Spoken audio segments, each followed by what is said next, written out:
Hello दोस्तों। हमारी आज की कहानी है पति पत्नी और माँ।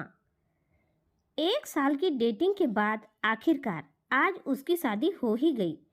दीक्षा आज बहुत ज़्यादा खुश थी। उसकी नई जिंदगी की शुरुआत जो थी आज से। शादी की सारी रस्में खत्म हो गई थी और अंत में एक वेडिंग पार्टी ऑर्गेनाइज की गई थी। शादी के कीमती से कीमती तोहफे उन्हें मिले थे, लेकिन माँ ने कुछ अलग ही तोहफा दीक्षा को दिया था। माँ ने दीक्षा को एक नई बैंक की पासबुक दी और कहा, बेटा, यह सेविंग अकाउंट मैंने तुम्हारे नाम पर खोला है और इसमें 1 लाख रुपए जमा कर दिए हैं। माँ ने आगे कहा, मेरी प्यारी बेटी, इस पासबुक को लो और इसे अपनी शादी की उन खूबसूरत यादों की तरह रखो जो तुम्हें जिंदगी भर याद रहेगी। जब जब कुछ अच्छा और यादगार तुम्हारी जिंदगी में घटे तो इसमें कुछ रकम जमा कर दिया करना, और यह रकम किस कारण से जमा कर रही हो वह जरूर मेंशन करना। जितनी ज़्यादा खुशी का दिन होगा उतने ज़्यादा पैसे तुम इसमें जमा कर सकती हो। पहली राशि मैंने तुम्हारे लिए जमा करके दे दी है।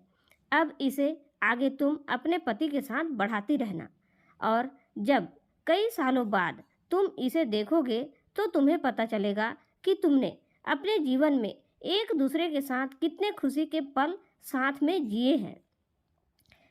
दीक्षा ने बाद में यह सब बात अपने पति को भी बताई। दोनों को यह सुझाव बड़ा ही पसंद आया और अब वे दोनों ही उस वक्त का इंतजार करने लगे जब इस खाते में कुछ पैसे जमा कर पाएं। महीनों बाद उनकी पासबुक कुछ इस तरह से दिखने लगी। 19 जनवरी 10,000। शादी के बाद पति का पहला बर्थडे मनाया गया। 27 फरवरी 20,000। पत्नी को नौकरी मिली। 25 मई 20,000। वेकेशन शिमला में। 3 जून 50,000। पत्नी प्रेग्नेंट हुई। 22 जुलाई 40,000। पति को प्रमोशन मिला और ये सिलसिला आगे बढ़ता रहा। पर जैसे जैसे समय बीतने लगा, साल बढ़ने लगे, दोनों में झगड़े होने लगे। छोटी छोटी बातों पर वे अक्सर एक दूसरे के साथ बहस करते, कभी कभी बिना बात के ही झगड़ा करने लगते। धीरे धीरे दोनों के बीच बातें बंद हो गई। वे दोनों ही अब अपने शादी के फैसले पर पछताने लगे। दोनों को ही ऐसा लगने लगा कि उन्होंने दुनिया के सबसे घटिया इंसान से शादी की है।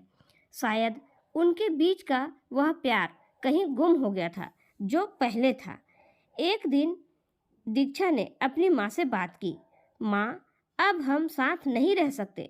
हम दोनों ने यह फैसला लिया है कि अब तलाक लेकर अलग हो जाएं। मुझे समझ में नहीं आ रहा है माँ कि मैंने ऐसे इंसान के साथ शादी करने का फैसला कैसे लिया था। उसकी माँ ने कहा, बिल्कुल, इसमें कोई बड़ी बात नहीं है बेटा। तुम वही करो जो तुम्हारा दिल कहता है। अगर तुम दोनों ही साथ नहीं रहना चाहते तो अलग होने में ही भलाई है।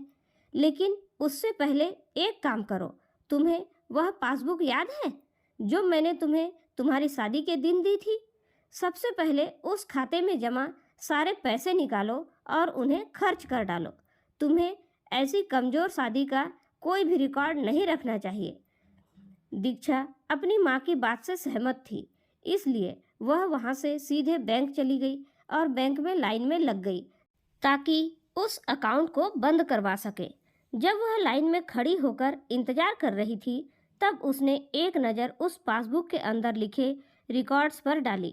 उसने पढ़ा और पढ़ती रह गई।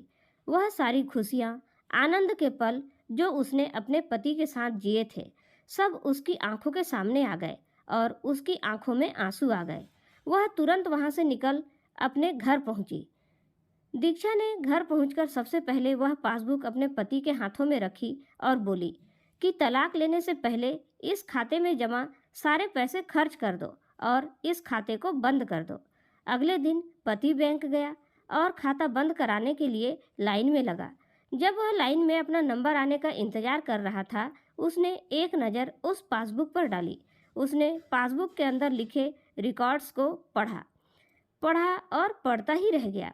भूतकाल में अपनी पत्नी के साथ जिए वह खुशियों के पल, वह सुंदर यादें, वह प्यार के पल उसके नज़रों के सामने किसी मूवी की तरह चलने लगे।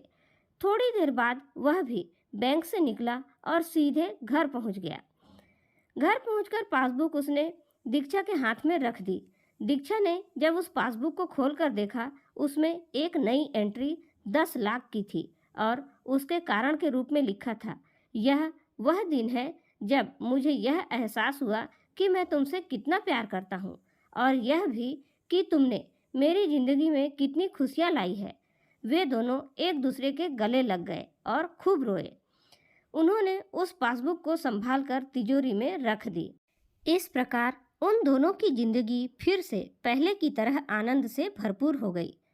तो दोस्तों, इस कहानी से हमें यह शिक्षा मिलती है कि माता पिता वह धागा होते हैं जो अपने बच्चे रूपी मोती को हमेशा एक साथ एक सूत्र में बांधे रहते हैं। अगर धागा ही न हो तो कितना भी कीमती मोती हो, उसका कोई अस्तित्व ही नहीं होता। इसलिए हमें हमेशा अपने माता पिता का सम्मान करना चाहिए। उनकी सीख कभी गलत नहीं होती, उनके डांट में भी प्यार छुपा होता है। इसलिए उनकी डांट को नकारात्मक में नहीं बल्कि सकारात्मक होकर सोचिए। कहीं न कहीं उसमें आपकी भलाई ही छुपी होती है।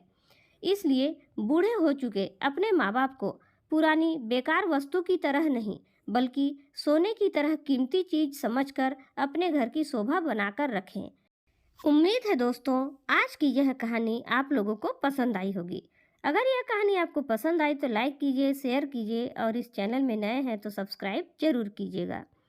और इस कहानी को अंत तक सुनने के लिए धन्यवाद।